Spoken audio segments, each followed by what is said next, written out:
Hey everyone, it's Carl and Erynn here, and we're on Patreon adventures every month, and this is one of them. And we're going to Kentucky and playing a tune from J.P. Fraley, and Anna Dean, of course, played a lot of wonderful tunes with him, did several albums, all great. And one tune that a lot of people like is called Steptown. That's where we're going to visit right now, and I'm capoed on the 2nd fret, key of A, but I'm playing out of G position, out of the 2nd fret here. All Here we right. go. Love to go to Kentucky when I get the right. chance.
Oh, that's pretty. Thank you, Erynn. Lovely. Elegant tune. Beautiful tune, yeah.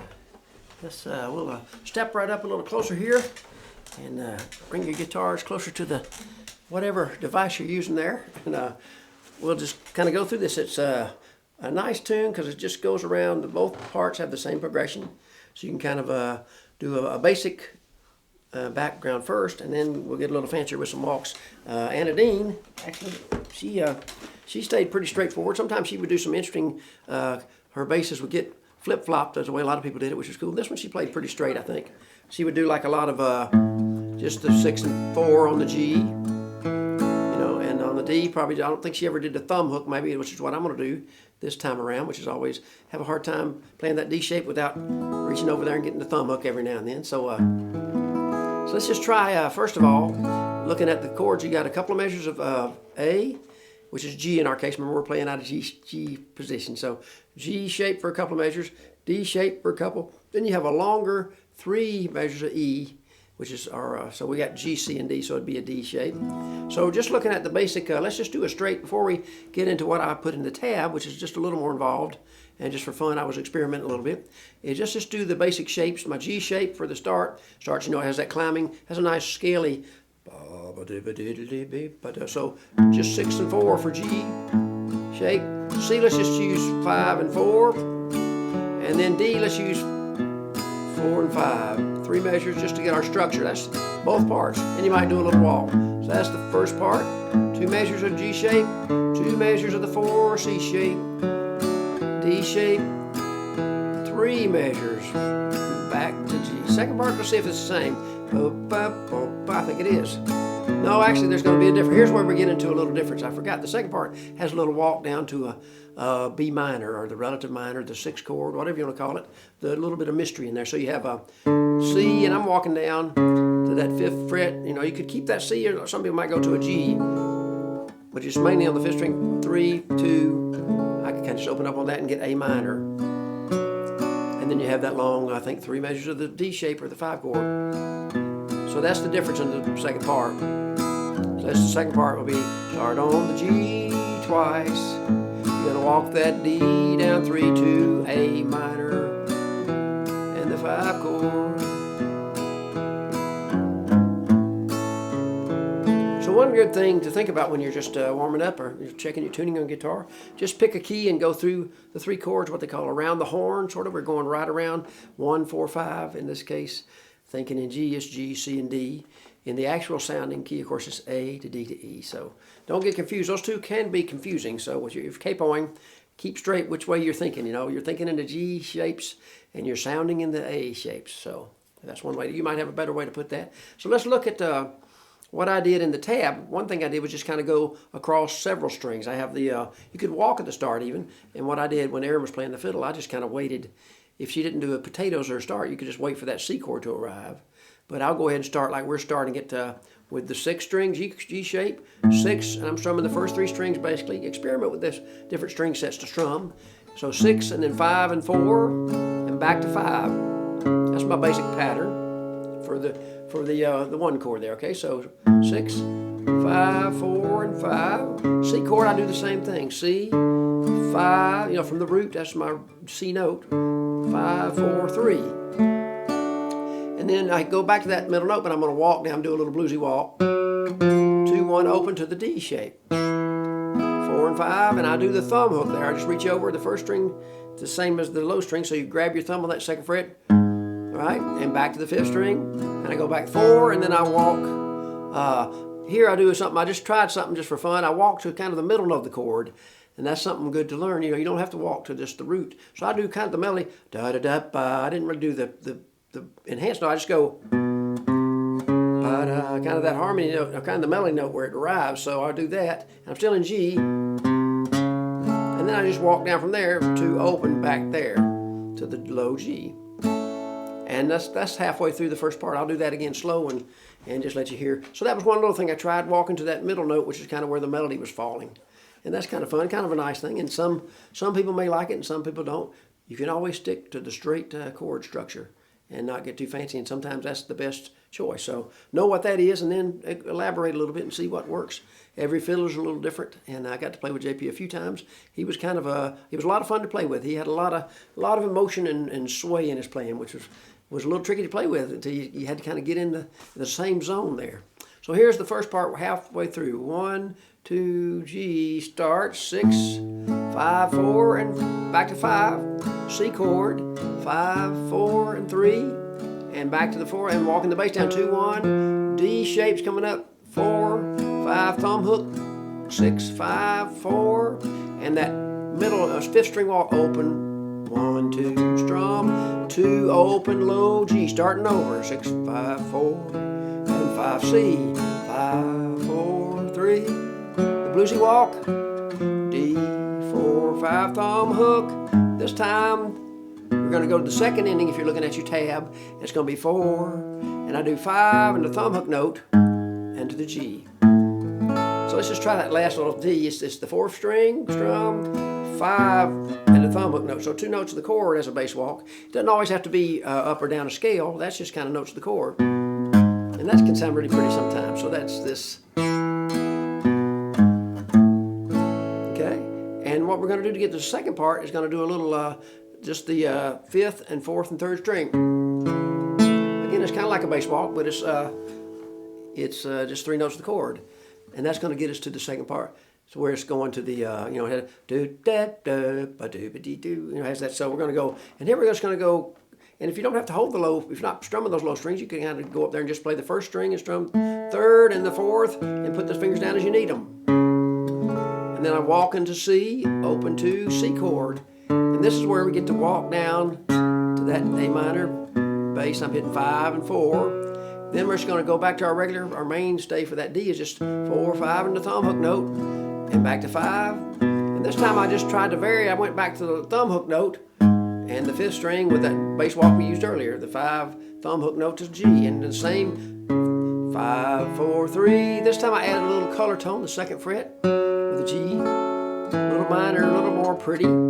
C walking down this time, A minor. This time we're going to go. Keep going lower, little finger on that 3rd fret low, and then we're going to do that D with the thumb hook note, picking that note first. 6, 5, 4, 5, 4, and that same little. So that thumb hook bass walk, you know, 5 open and the thumb hook note, we use that several times, so I kind of like that. So let me play the whole second part for you one time there. And I think it's not worth putting a lot of movement in there. And with this tune is a pretty tune, and I think the movement works pretty well. And it's you can play it. You can play this tune slower, even play it. Now Erynn played it kind of middle tempo, or even you can play a little slower and it'd be very pretty too. So some tunes lend themselves to different tempos. This one would especially.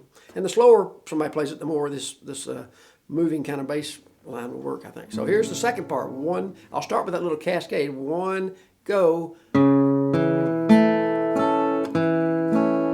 Walk to C, and you're walking down 3, 2, open A minor, 5 and 4, D, 4, 5 and a thumb hook, and the 5 thumb hook note again, and the walk we did, that thumb hook walk we'll call it, up to the 3rd pretty note, C chord walking down again, 3, 2, A minor, this time with that low little finger, 3rd and the 2nd thumb hook note.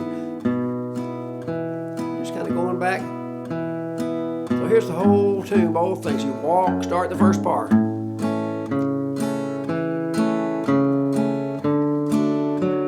Bluesy walk.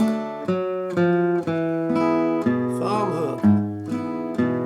Walk to that middle note. 5th string walk. And down to the repeat, the first part. C. Just gliding the string. Bluesy walk. Thumb hook, 2nd ending's coming up. Thumb hook walk, and 5, 4, 3,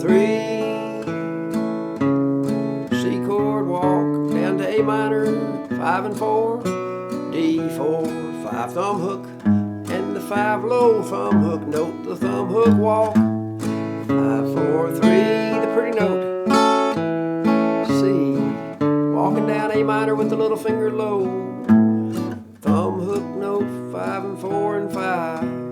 4 and the thumb hook walk. That's beautiful. And what you might do is try this without the capo. I think you'll find it that the main difference there. Let's just look at that for a second. I'll just take my capo off for a second, because the main difference that D to B minor is just really handy with the capo, because it's just a C to A minor. And if you're in D, if you're playing D, you're going to have to finagle some ways to get that a little more work, right? To get down to that, you can do some partial chords. It works pretty good. If I was doing it, I'd probably just play my D, and you can use your little finger and kind of let go of the 1st string and reach over and keep that note and get these 2 notes here, the 2nd fret 5th, 2nd fret 3rd. So that sort of works, and then you're going to have that, right? You're going to have those kind of things. So you're in A, so it has that D, just looking at the basic structure. And E. The E is nice. You do have that nice low E. So I love that. You could do some nice. And so the second part will be where you gain a benefit on that minor walk. And the thumb hook works good, getting down to the E.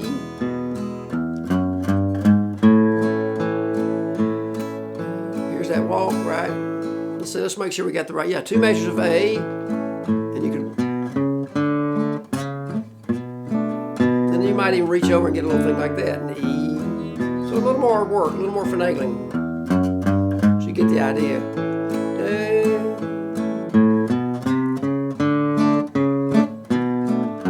So that works pretty good.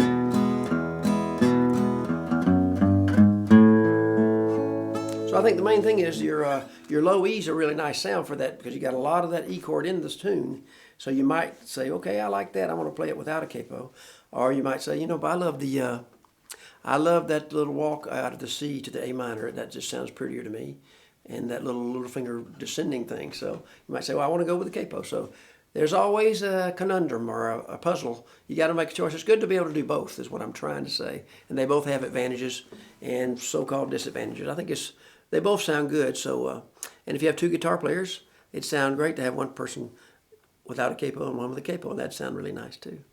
And remember, with capoing, you could always move it way up or down, different places to different positions. So anyway, I think you'll enjoy playing Steptown. Listen to JP and Anna Dean's records, Kentucky music, and he was a real unique fiddler, really had a real flourish to his playing. So I think you'll enjoy playing Steptown. So take good care, and see you next time around.